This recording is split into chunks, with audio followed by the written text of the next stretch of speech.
बहुत हो गया, सुन सुन के कान पक गए हैं। फलनामा ये कर गया, ढिमकनमा ये कर गया, चिलनामा वो कर गया। कब तक आप सुनेंगे? अब सुनने का नहीं, अब एग्जाम्पल सुनने का वक्त नहीं है, अब आपके एग्जाम्पल बनने का वक्त आ गया है। नमस्कार दोस्तों, मैं मुकेश कुमार और आप देख रहे हैं M for maths. M for maths में अभी हम लोग एक सीरीज चला रहे हैं बहुत सारे इम्पोर्टेंट प्रश्नों का, जो कि 2 नवंबर को CGL Tier 2 होने वाला है, उसको ध्यान में रख करके, और जो प्रीवियस ईयर में पहले जो क्वेश्चन पूछा जा चुका है उसको, और उसके आगे क्या पूछा जा सकता है उसको भी इसमें संकलित किया गया, उसको इसमें रखा गया है। तभी हम लोग सिंप्लीफिकेशन नंबर सीरीज़ का देख रहे थे कि नंबर सीरीज़ के जो प्रश्न होते हैं उसको सिंप्लीफाइड फॉर्म में कैसे लिखा जा सकता है, या फिर उसको कैलकुलेट करके क्या वैल्यू आएगा। अभी तक हम लोग 3 टाइप देख चुके हैं, ये चौथा टाइप है जिसको कि अभी हम लोग देखेंगे। चलिए टाइप 4 के प्रश्न संख्या 1 को देखते हैं। इसमें 1 इंटू फैक्टोरियल 1 है, प्लस 2 इंटू फैक्टोरियल 2 है, प्लस 3 इंटू फैक्टोरियल 3 है, और ये बढ़ता हुआ 50 गुना फैक्टोरियल 50 तक गया। इसमें एक नया चीज़ आ रहा है फैक्टोरियल वाला। तो फैक्टोरियल क्या होता है बहुत लोग जानते ही होंगे, ऐसे मैं इसे रिकॉल कर लेता हूँ एक बार। अगर कोई भी नेचुरल नंबर 1 से शुरू हो रहा हो, 1 गुने 2 गुने 3 गुने 4, ये 8 तक गया, तो इसको फैक्टोरियल 8 लिखा जा सकता है। मतलब अगर कहीं पर फैक्टोरियल 1 लिखा रहे तो समझिए 8 से चला है, 8 7 6 5 4 3 2 1 तक का गुना हुआ है। अगर n हो तो क्या लिख सकते हैं फैक्टोरियल n को? n गुने n-1 गुने n-2, और ये 2 गुने 1 जाता है। आगे बढ़ के सर देखें इसको तो लिख सकते हैं ना, n को इसको रखा जाए तो ये क्या है, n-1 से गया लास्ट 1 तक, तो इसको फैक्टोरियल n-1 लिखा जा सकता है। फैक्टोरियल का एक नोटेशन तो l वाला है, और यहाँ एक आश्चर्यबोधक वाला जो चिन्ह होता है उसको भी यूज़ करते हैं। मतलब ऐसे भी लिखा जा सकता है और ऐसे भी लिखा जा सकता है। इसको फैक्टोरियल n बराबर ये होता है, इसको भी ध्यान में रखेंगे। एक होता है फैक्टोरियल 0 बराबर 1, इसे भी ध्यान में रखेंगे। ये कैसे हो जाता है फैक्टोरियल 0 1? आप इसी में n बराबर 1 पुट करेंगे तो क्या हो जाएगा, 1 बराबर 1 और 1 इसे 1 गया 0, इसलिए फैक्टोरियल 0 1 होता है। या फिर कुछ ऐसा लिखा रहे तो ये भी 1 ही होता है। चलिए ये तो जानकारी पहले से थी आप लोग के पास, इसको मैंने सिर्फ रिकॉल करा है। चलिए अब इस प्रश्न पे आते हैं, ये कैसे बनेगा।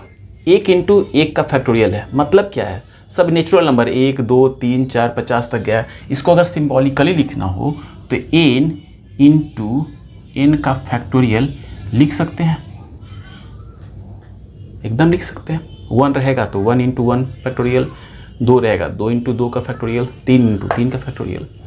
लेकिन इसी तरह से अगर रहे गुना में तो इसको तो गुना कर करके जोड़ करके निकालना बड़ा मुश्किल हो जाएगा।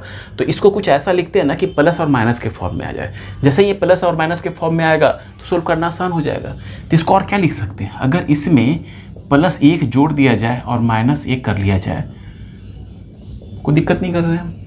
फिर इसको इसमें मल्टीप्लाई करते हैं तो n+1 फैक्टोरियल n और माइनस फैक्टोरियल n। इसको तो पता है क्या लिखा जा सकता है, इसको लिखा जा सकता है n+1 का फैक्टोरियल और माइनस फैक्टोरियल n। अब इसको हम तोड़ के यहाँ ले आए। अब n का बराबर 1 रखेंगे तो कुछ वैल्यू आएगा, 2 - 1 का फैक्टोरियल, 2 रखेंगे तो 2 1 3 - 2 का फैक्टोरियल। मतलब अगर समेसन n बराबर 1 से 50 तक हो तो इसको लिखा जा सकता है समेसन n बराबर 1 से 50 n+1 का फैक्टोरियल माइनस n का फैक्टोरियल। तो समझ में आ रहा है ना, एक संख्या अधिक रहेगा और एक कम रहेगा। अब वैल्यू पुट करके देख लेते हैं। n बराबर 1 रखेंगे तो क्या हो जाएगा, 2 का फैक्टोरियल माइनस 1 का फैक्टोरियल, फिर प्लस हो जाएगा। 1 बराबर अगर 2 रखेंगे तो 3 का फैक्टोरियल माइनस 2 का फैक्टोरियल, इसी तरह से बढ़ता जाएगा। अगर n बराबर 50 रखेंगे तो 50 + 1 का फैक्टोरियल और माइनस 50 का फैक्टोरियल। आप देख रहे होंगे बहुत सारा कैंसिल होने वाला है।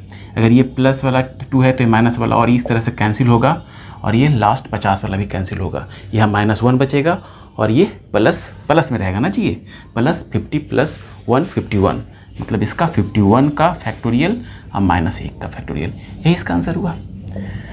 ओके, इसको नोट कर लेंगे और एक बार फिर से खुद ही ट्राई करेंगे। और एक वीडियो से फ़ायदा ये होता है कि आप पॉज कर करके दोबारा खुद ही बनाने की कोशिश करेंगे और बनेगा। चलिए अब टाइप 4 के प्रश्न संख्या 2 पे आते हैं। इसको देख रहे होंगे 1 गुने 2 के पावर 1 है, 2 गुने 2 के पावर 2 है, मतलब 2 तो कांस्टेंट है, पावर 1 2 15 तक गया और 1 से लेके 15 तक गया। ये 3 4 5 बढ़ रहा है, लेकिन हाँ 1 से 3 हो रहा है, 2 बढ़ रहा है, 2 से 4 हो रहा है। तो अगर सिम्बोलिकली लिखना हो तो इसको कैसे लिख सकते हैं? नेचुरल नंबर 1 2 3 तो n करेंगे, 2 तो कांस्टेंट ही है, सब में 2 है, इसके पावर बढ़ रहे हैं जो कि 1 है, उसी तरह ये भी 1 है, 2 है तो 2 है, 3 है तो 3 है, तो इसको भी n लिख सकते हैं। और नीचे क्या होगा? फैक्टोरियल 3 है, मतलब 1 से 2 अधिक है, मतलब n + 2 है। अच्छा, इस तरह से करने से क्या बदलता है? कुछ आसानी हो जाता है और चीज़ें समझ में आती है। तो 2 स्टेप में, पहला में तो इसको सिम्बॉलिकली लिखेंगे और उसके बाद इसको स्प्लिट करेंगे 2 टुकड़ा में, एक प्लस में जाएगा और एक माइनस में जाएगा, जो कि आप टाइप 2 में भी इस तरह से कर रहे थे।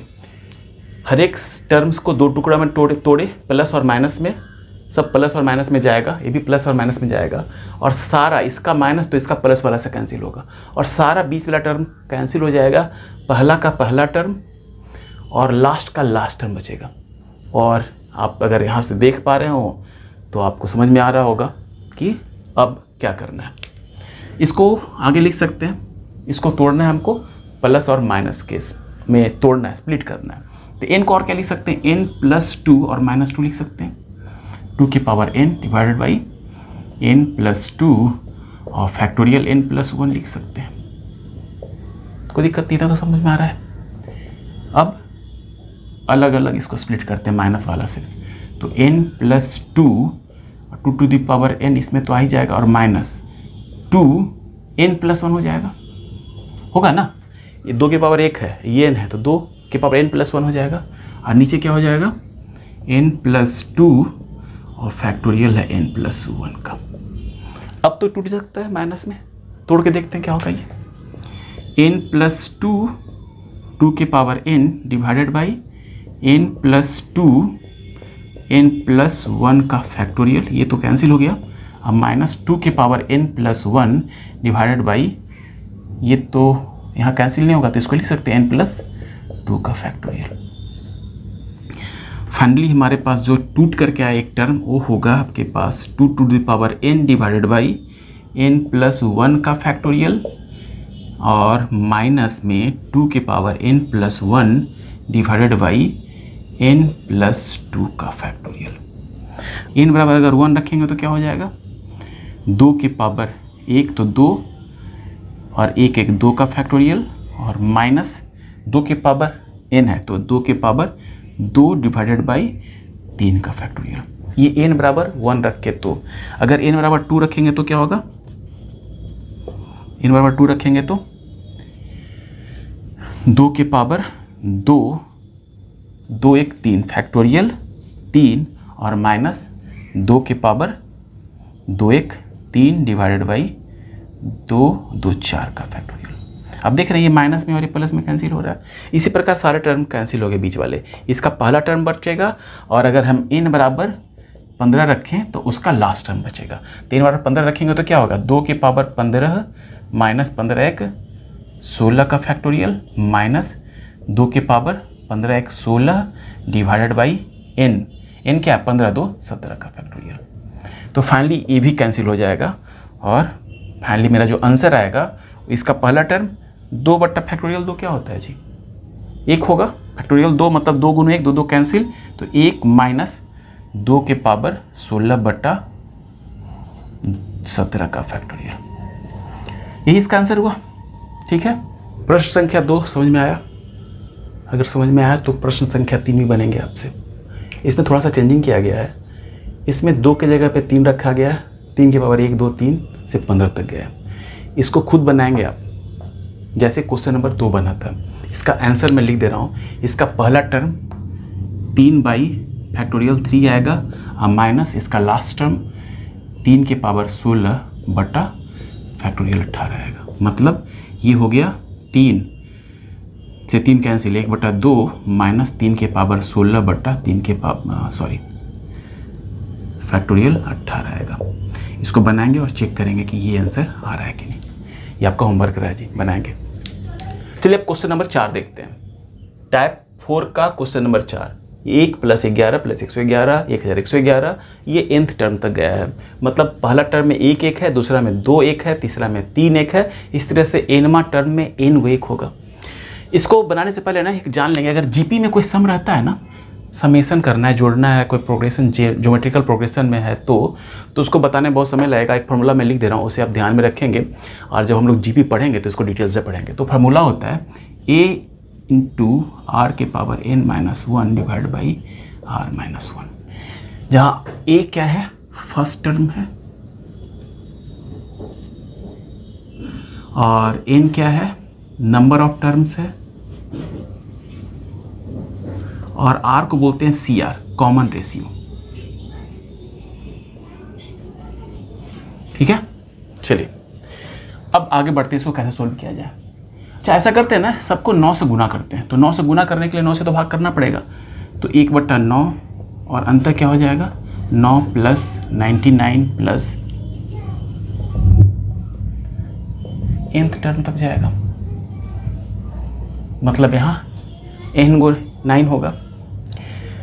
अब कुछ समझ में आ रहा है, अगर ये 9 है, 99 है, मतलब सब ये 10 से 1 कम है, ये 100 से 1 कम है, ये 10 का Q से 1 कम है, और nवां टर्म 10 की पावर n से 1 कम होगा।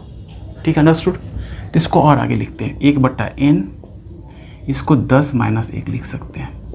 इसको क्या लिख सकते हैं, 10 का स्क्वायर -1। इसको क्या लिख सकते हैं, 10 का क्यूब -1, और nवां टर्म क्या हो जाएगा, 10 की पावर n -1 लिख सकते हैं। अब 10 - 1, यहाँ -1 n बार आ रहा है, क्योंकि nवां टर्म में n बार 1 आ रहा है। तो इसको लिख सकते हैं 1/9, 10 + 10 का स्क्वायर + 10 का क्यूब, 10 का n, अब माइनस में 1 2 से लेके n तक जाएगा -n। चलिए अब तो बात खत्म हो गया। मेन हमारा जो भी करना है इसको करना है। तो 10 मतलब हम लोग को कुछ भी इस तरह के कुछ सिंबल में दिया रहे, कुछ भी प्रश्न दिया रहे, तो हमको वाइजली बुद्धिमानी पूर्वक सोचना है कि ये किस फॉर्म में कन्वर्ट हो सकता है। तो हमारा बुद्धि यही का देखने के बाद, कॉमन सेंस यही कहा कि इसको अगर हम ज्योमेट्रिकल प्रोग्रेशन में तोड़ दें तो इसको सोल्व करना आसान हो जाएगा। और उसी के लिए हम जो तिकड़म लगाए, 9 से गुना करें, 9 से भाग दिए, और फाइनली हमारा ये ज्योमेट्रिकल प्रोग्रेशन में चीज़ आ गई। और अब तो आसान है।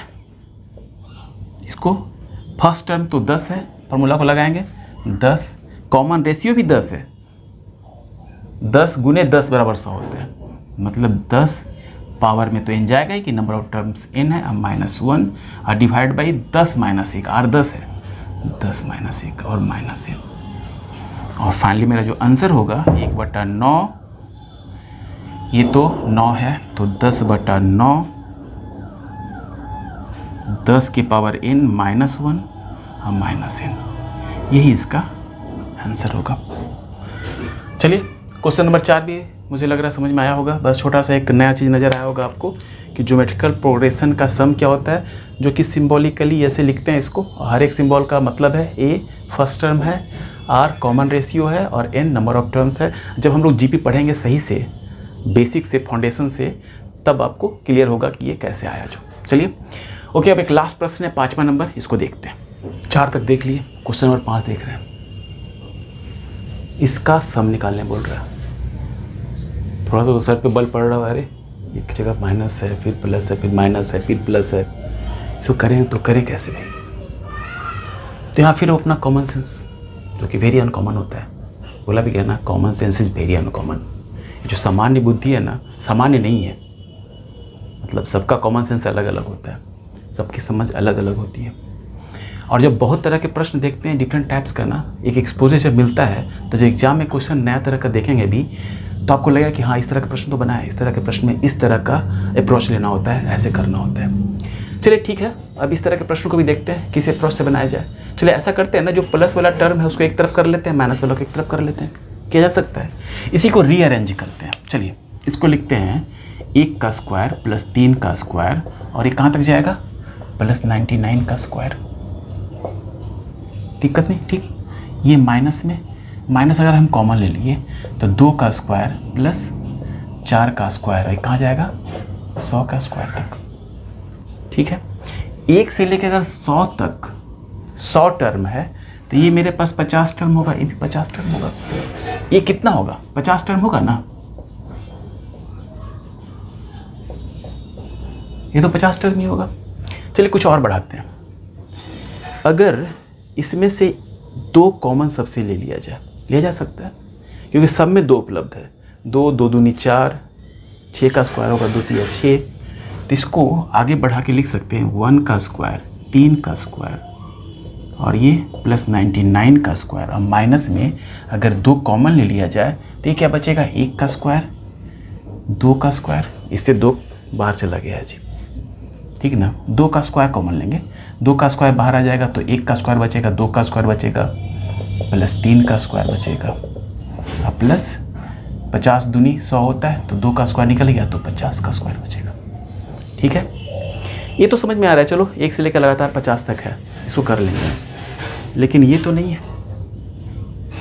1 के बाद सीधे 3 है, तो इसमें क्या करते हैं? अपने तरफ से ना जोड़ देते हैं, अपने तरफ से 2 का स्क्वायर, 3 के बाद 4 का स्क्वायर, अब प्लस 100 का स्क्वायर, ये इसमें हम जोड़ देते हैं।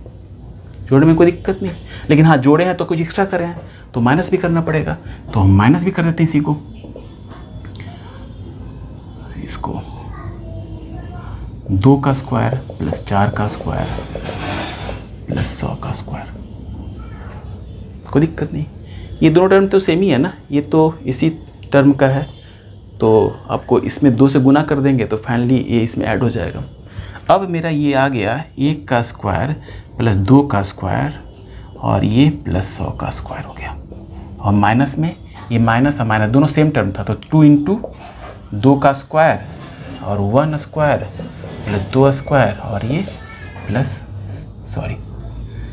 प्लस 50 का स्क्वायर हो जाएगा। ये बात समझ में आ रहा है ना? यही टर्म को हम इस तरह से लिखे थे ना, और यही टर्म ये है, तो इसको दुगुना से 2 गुना कर दिए, 2 से गुना कर दिए तो मेरा आ गया। अब स्क्वायर वाला सम तो पता है 100 है, तो 100 गुने 101 और गुने 100 दूनी 200, 200 प्लस 1, 201 का बटा 6 होता है। हाँ माइनस में ये तो 2 का क्यू है, 1 से लेके 50 तक है, तो 50 गुने 51 और गुने 50 दूनी 100 प्लस 1, 101 और बटा 6। 101 50 दूनी 100, 100 गुने 101 बटा 6 कॉमन है, 100 गुने 101 बटा 6 कॉमन हो गया, 100 गुने 101 बटा 6 कॉमन हो गया, तो 201 बचा यहाँ, और 50 दूनी 100, 100 गुने 101 बटा 6 कॉमन हो गया, तो 51 51 और 4, 51 गुने 4। इसको और क्या लिख सकते हैं? 100 गुने 101 बटा 6, 201, 51 गुने 4 कितना हो जाएगा? ये तो माइनस में आ जाएगा जी, टोटल माइनस करेंगे तो ये तो हो जाएगा 204, 204 में से 201 गया, माइनस में 3, ये तो कैंसिल होगा 2 बार में, -1 से जाएगा ना, ओके, और 2 50 बार में। इसको और क्या लिख सकते हैं हम? गुना करेंगे तो 101 गुने 50, माइनस में 101 गुने 50 मतलब 0505, ये इसका आंसर होगा। और आशा नहीं पूर्ण विश्वास है 5 प्रश्न आप समझ में आया होगा, और नहीं समझ में आया होगा तो दोबारा रिपीट करके वीडियो देखेंगे ना तो समझ में आएगा।